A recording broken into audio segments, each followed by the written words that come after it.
কিছুই পাওয়া যাচ্ছে না সেই অর্থে। পাওয়া তো যাবেই না। 19 দিন পরে কি শেখ শাহজাহান এতই বোকা যে যে টাকাগুলো চুরি করেছিল বা যে দলিল টলির যে ডকুমেন্ট সেগুলো কি সে বাড়িতে রেখে দেবে? ইন্ডি জোট তারা কোন দিকে রয়েছে আর কি তাদের অবস্থান মানুষের মধ্যে। আজকে যে মুখ্যমন্ত্রী যে মমতা ব্যানার্জি এত কথা বলছিলেন 31শে ডিসেম্বরের মধ্যে সমস্ত সিট শেয়ারিং ইকুয়েশনস হয়ে যাবে, তিনি আজকে বলেই দিলেন যে কারোর সাথে উনি সিট শেয়ারিং করবেন না। তাহলে কিসের জোট? কিছুই পাওয়া যাচ্ছে না সেই অর্থে। পাওয়া তো যাবেই না।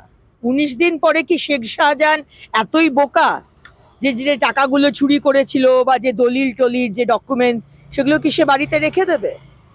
তাকে আশ্রয় দিয়েছে, তাকে লুকিয়ে রেখেছে মমতা ব্যানার্জির পুলিশ। কিন্তু সাধারণ একজন গাধাকে জিজ্ঞেস করলেও সে বলে দেবে। 19 দিনে মোটামুটি যা সরিয়ে দেওয়া হয়েছে, এবং এটাই হবে যতক্ষণ মমতার পুলিশ এই বিষয়টির দায়িত্বে রয়েছে ততক্ষণ এই হবে, কারণ মমতা ব্যানার্জি এইসব ক্রিমিনালদের আশ্রয় দিয়েছেন। এখান থেকে কোনো অন্য কথা বা অন্য বিষয় ভাবার জায়গাই নেই। একটি পুলিশ সে জানে না যে একজন ক্রিমিনাল কোথায় আছে, এটা হতে পারে না। এগুলো সমস্ত মমতা ব্যানার্জি জানেন এবং তার পুলিশই তাকে লুকিয়ে রাখা হয়েছে, যার সরাবার অলরেডি সরিয়ে দিয়েছে। সেক্ষেত্রে অল ইন্ডিয়া বেসিসেও যদি সাপোর্ট করার বিষয়টা হয় সেটা নিয়ে ভোটের পরে তিনি ভাববেন। বাংলায় এবং তৃণমূল একটা বিজেপি বিরোধী সেকুলার পার্টি হিসেবে লড়বে, কিন্তু অল ইন্ডিয়া বেসিসেও যদি সাপোর্ট করা হয় সেটা নিয়েও ভোটের পরে ভাববেন। তাহলে কি দাঁড়াবে ইন্ডিয়া জোটের? তাহলে বুঝতেই পারছেন যে এই ইন্ডি জোট, ইন্ডিয়া নয় ইন্ডি জোট, তারা কোন দিকে রয়েছে আর কি তাদের অবস্থান মানুষের মধ্যে। আজকে যে মুখ্যমন্ত্রী যে মমতা ব্যানার্জি এত কথা বলছিলেন 31শে ডিসেম্বরের মধ্যে সমস্ত সিট শেয়ারিং ইকুয়েশনস হয়ে যাবে, তিনি আজকে বলেই দিলেন যে কারোর সাথে উনি সিট শেয়ারিং করবেন না। তাহলে কিসের জোট? উনি যেখানে পশ্চিমবঙ্গে সিট শেয়ারিং করবেন না, তাহলে উনি সর্বভারতীয় ক্ষেত্রে কিসের অ্যালায়েন্স পার্টনার? কারণ পশ্চিমবঙ্গের বাইরে তো আর কোথাও টিএমসি নেই যে হ্যাঁ আমি ওয়েস্ট বেঙ্গলে কোনো সিট শেয়ারিং করবো না, কিন্তু আমি গোয়াতে সিট শেয়ারিং করবো, আমি ত্রিপুরাতে সিট শেয়ারিং করবো, আমি উত্তরপ্রদেশে সিট, সেরকম তো কোনো তাদের তো কোনো প্রেজেন্স নেই। সুতরাং এইটাই হচ্ছে তার অবস্থা, এটাই হচ্ছে আসলে ইন্ডি জোটের অবস্থা। একজন ওইদিকে যাচ্ছে তো আরেকজন এদিকে যাচ্ছে। আজকে রাহুল গান্ধী 25 তারিখে ঢুকবেন, আগামীকাল তিনি পশ্চিমবঙ্গে আসবেন, সেটা নিয়েও নাকি উনি বলেছেন যে ওনাকে আমন্ত্রণ জানানো হয়নি, ওনার অভিমান হয়েছে।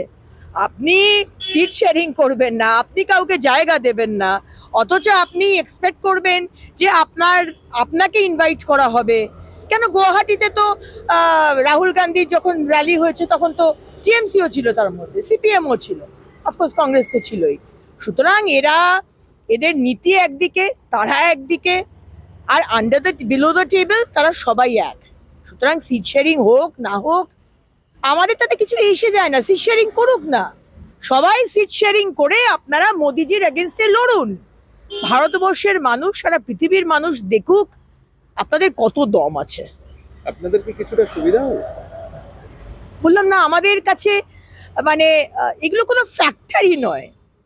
মমতা ব্যানার্জি সিট শেয়ারিং করলেন না করলেন, ইন্ডি জোট সবাই মিলে সিট শেয়ারিং করলেন, বিশালভাবে ইউনাইটেডলি তারা লড়লেন, কিছু এসে যায় না। আমরা বরঞ্চ চাই যে ইন্ডি জোট একবার অন্তত আপনার ইউনাইটেডলি লড়ুন, বিজেপির এগেনস্টে লড়ুন, মোদিজির এগেনস্টে লড়ুন।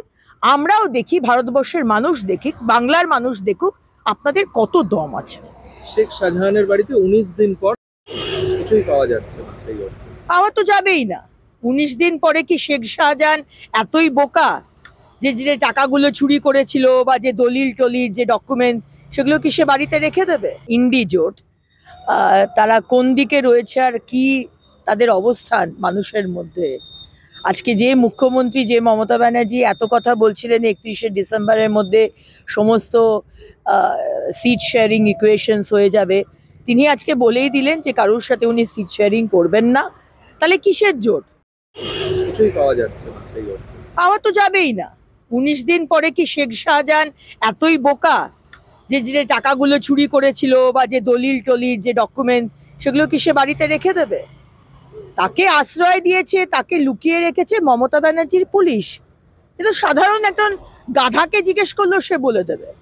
19 দিনে মোটামুটি যা সরিয়ে দেওয়া হয়েছে এবং এটাই হবে যতক্ষণ মমতার পুলিশ এই বিষয়টির দায়িত্বে রয়েছে ততক্ষণ এই হবে, কারণ মমতা ব্যানার্জি এইসব ক্রিমিনালদের আশ্রয় দিয়েছেন। এখান থেকে কোনো অন্য কথা বা অন্য বিষয় ভাবার জায়গাই নেই। একটি পুলিশ সে জানে না যে একজন ক্রিমিনাল কোথায় আছে, এটা হতে পারে না। এগুলো সমস্ত মমতা ব্যানার্জি জানেন এবং তার পুলিশে তাকে লুকিয়ে রাখা হয়েছে, যার সরাবার অলরেডি সরিয়ে দিয়েছে। সেক্ষেত্রে অল ইন্ডিয়া বেসিসেও যদি সাপোর্ট করার বিষয়টা হয় সেখানে ভোটের পরে তিনি ভাববেন বাংলায় এবং তৃণমূল একটা বিজেপি বিরোধী সেকুলার পার্টি হিসেবে লড়বে, কিন্তু অল ইন্ডিয়া বেসিসেও যদি সাপোর্ট করা হয় সেখানেও ভোটের পরে ভাববেন। তাহলে কি দাঁড়াবে ইন্ডিয়া জোটের? তাহলে বুঝতেই পারছেন যে এই ইন্ডি জোট তারা কোন দিকে রয়েছে আর কি তাদের অবস্থান মানুষের মধ্যে। আজকে যে মুখ্যমন্ত্রী যে মমতা ব্যানার্জি এত কথা বলছিলেন 31শে ডিসেম্বরের মধ্যে সমস্ত সিট শেয়ারিং ইকুয়েশনস হয়ে যাবে, তিনি আজকে বলেই দিলেন যে কারোর সাথে উনি সিট শেয়ারিং করবেন না। তাহলে কিসের জোট? উনি যেখানে পশ্চিমবঙ্গে সিট শেয়ারিং করবেন না, তাহলে উনি সর্বভারতীয় ক্ষেত্রে কিসের অ্যালায়েন্স পার্টনার? কারণ পশ্চিমবঙ্গের বাইরে তো আর কোথাও টিএমসি নেই যে হ্যাঁ আমি ওয়েস্ট বেঙ্গলে কোনো সিট শেয়ারিং করবো না, কিন্তু আমি গোয়াতে সিট শেয়ারিং করবো, আমি ত্রিপুরাতে সিট শেয়ারিং করবো, আমি উত্তরপ্রদেশে সেরকম তো তাদের তো কোনো প্রেজেন্স নেই। সুতরাং এইটাই হচ্ছে তার অবস্থা, এটাই হচ্ছে আসলে ইন্ডি জোটের অবস্থা। একজন ওইদিকে যাচ্ছে তো আরেকজন এদিকে যাচ্ছে। আজকে রাহুল গান্ধী 25 তারিখে ঢুকবেন, আগামীকাল তিনি পশ্চিমবঙ্গে আসবেন, সেটা নিয়েও নাকি উনি বলেছেন যে ওনাকে আমন্ত্রণ জানানো হয়নি, ওনার অভিমান হয়েছে। আপনি সিট শেয়ারিং করবেন না, আপনি কাউকে জায়গা দেবেন না, অথচ আপনি এক্সপেক্ট করবেন যে আপনাকে ইনভাইট করা হবে। কেন গুয়াহাটিতে তো রাহুল গান্ধীর যখন র্যালি হয়েছে তখন তো টিএমসিও ছিল, তার মধ্যে সিপিএমও ছিল, অফকোর্স কংগ্রেস তো ছিলই। সুতরাং এদের নীতি একদিকে, তারা একদিকে, আর বিলো দ্য টেবিল তারা সবাই এক। সুতরাং সিট শেয়ারিং হোক না হোক আমাদের তাতে কিছু এসে যায় না, সিট শেয়ারিং করুক না, সবাই সিট শেয়ারিং করে আপনারা মোদিজির এগেনস্টে লড়ুন। ভারতবর্ষের মানুষ, সারা পৃথিবীর মানুষ দেখুক আপনাদের কত দম আছে। আপনাদের কি কিছুটা সুবিধা হবে? বললাম না, আমাদের কাছে মানে এগুলো কোনো ফ্যাক্টরই নয়। মমতা ব্যানার্জি সিট শেয়ারিং করলেন না করলেন, ইন্ডি জোট সবাই মিলে সিট শেয়ারিং করলেন, বিশালভাবে ইউনাইটেডলি তারা লড়লেন, কিছু এসে যায় না। আমরা বরঞ্চ চাই যে ইন্ডি জোট একবার অন্তত আপনার ইউনাইটেডলি লড়ুন, বিজেপির এগেনস্টে লড়ুন, মোদিজির এগেনস্টে লড়ুন। আমরাও দেখি, ভারতবর্ষের মানুষ দেখুক, বাংলার মানুষ দেখুক আপনাদের কত দম আছে। শেখ শাহজাহানের বাড়িতে 19 দিন পর